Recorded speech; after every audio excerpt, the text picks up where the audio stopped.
He has such a life planned for you if you can just get through this one successfully.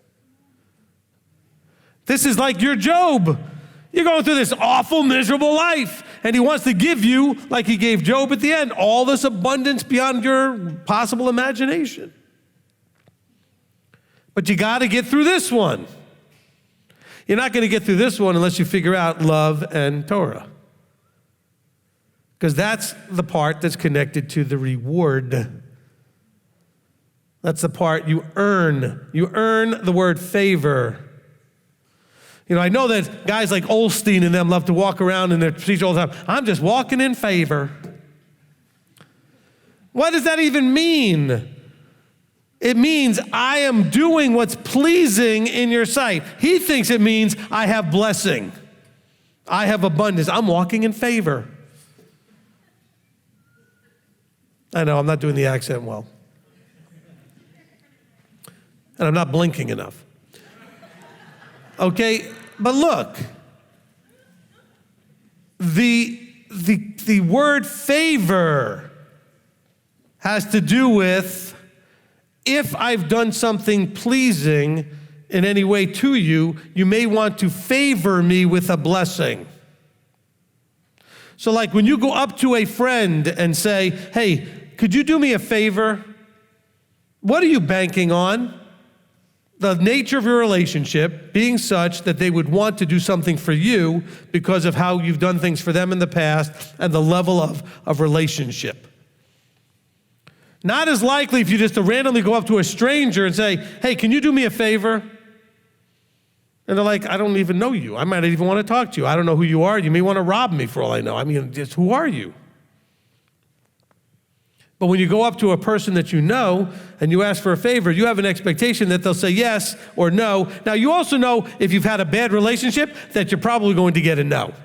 You might ask anyway, and the person may look at you like, you've got some nerve asking me for a favor. But favor comes from a place that is earned. You do what you need to do in a relationship that's pleasing in the relationship to the other person, and there's almost nothing they wouldn't do for you because you've earned that. Think of that in your marriage, by the way. You want your husband or your wife to do certain things or act certain ways. Have you earned that? Have you earned their favor? Have you done anything for them? Have you even thought about what they want versus what you want? Each one of you is fighting because you're only thinking about you. Well, he doesn't, blah, blah. She doesn't, blah, blah, blah. I don't know, what are you doing for the other one? Oh, I do plenty. Really? You may think you do, and you know what? You might actually do plenty, but is it what they wanted, though? Or are you just spinning your wheels like the hamster in the wheel and getting nowhere, but you're doing a lot of effort? There's a lot of effort, but not accomplishment. Oh, I do plenty in this relationship. Okay, but is it anything that she wanted? Or I do plenty in this relationship. Is it anything that he wanted? Because if you don't know what actually is pleasing in their sight, you may be doing a whole lot of effort to no avail. The same thing in our vertical relationship. Oh, we did all these things in your name. Those people came up to Yeshua. Lord, Lord, we did all this stuff. We made all this effort. We put in all this, perspiration and stuff we did in your authority. And he said, you put all that effort in the wrong place. He said, depart from me. I don't know you. Really what he's saying is, depart from me. You didn't know me. You didn't know what pleases me. You husbands and wives, you fight because you have no idea what pleases the other one. And if you do, you're stubbornly refusing to do it.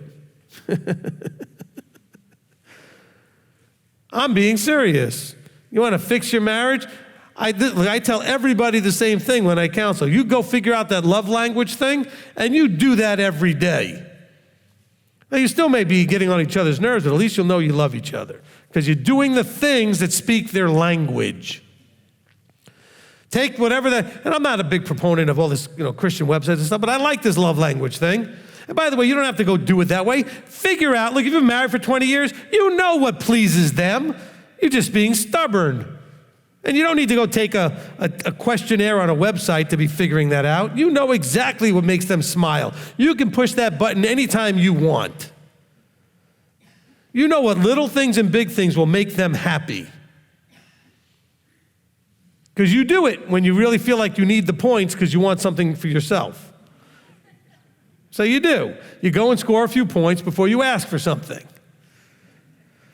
If you know how to score the points, then you know how to score the points. So how about doing that daily? Every day. Do a little something that puts some points in the bank that tells the other person, I know what you need to feel love from me.